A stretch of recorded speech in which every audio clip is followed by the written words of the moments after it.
Hello and welcome to another Bushwhacker review.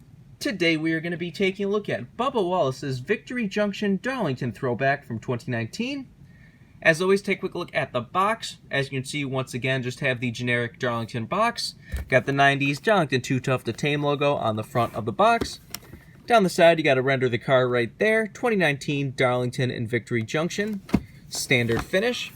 They made a total of 685 of these things. Darlington Too Tough to Tame, standard finish.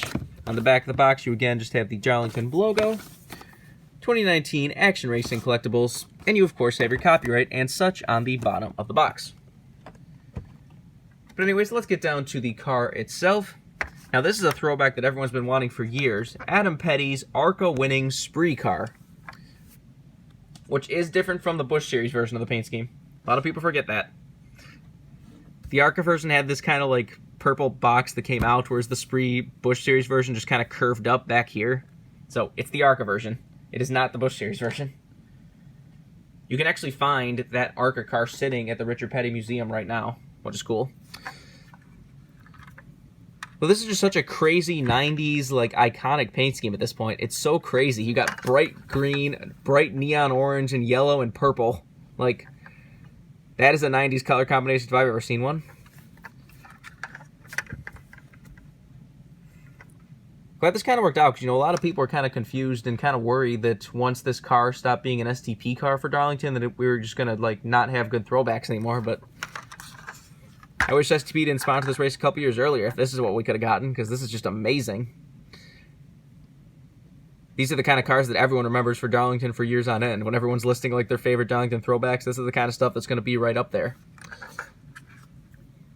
I will say Lionel got the colors pretty solid. The colors maybe should be slightly brighter, but it is not bad at all. Like, I feel like the orange should maybe be a little more day glow, but in person, this car looks pretty solid. It's not like that William Byron car that just was really off on everything. Like, this one is, you know, like 90% correct. Maybe it should be a little bit brighter in the green and the orange. I don't know. Anyways, let's get down to sponsors. On the hood, you have Victory Junction, a serious fun camp, 15 years, 2004 to 2019. Got Chevrolet Camaro ZL1, number 43, and Richard Petty Motorsports. Down the side, you got Victory Junction, a series fun camp, 15 years. Got United States Air Force, Transportation Impact, and Safety Clean, back there. In front of the rear wheel, you got Pioneer Technology Group. On the C-post, you got Worldwide Technology, Aftershocks, and Mac. And on the B-post, you got Coca-Cola, Mac Tools, STP, Wix Filters, and the Monster Energy Claw. Another really cool point is it has on the name rail www.adampetty.com, much like the ARCA car. That is amazing. Absolutely love when they actually put the name of the original driver on the throwbacks. Really just makes them extra cool. I wonder why Logano didn't put Kevin Harvick on his name rail. This one actually does have some retro contingency sponsors that most of them do not have for some reason in 2019. Of course, has the 90s NASCAR race car A-post logo and the Goodyear #1 tires. On the back, you have victoryjunction.org/donate now. Feel your heart race. Got Alsco and McDonald's, Chevrolet Camaro ZL1 and number 43. And on the deck lid, you have Victory Junction and Worldwide Technology. This is number 56. You, of course, have Wallace's name in the rear window. And you've got the same stuff down the other side.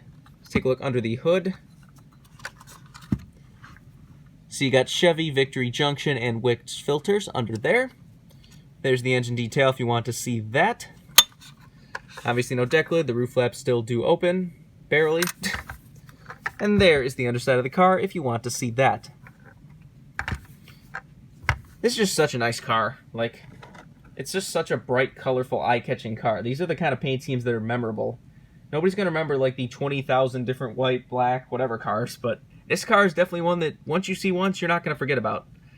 And like I said, it's a pretty perfect 90s paint scheme, just so bright, colorful, and neon. I actually got to see this car in person when I was down in North Carolina.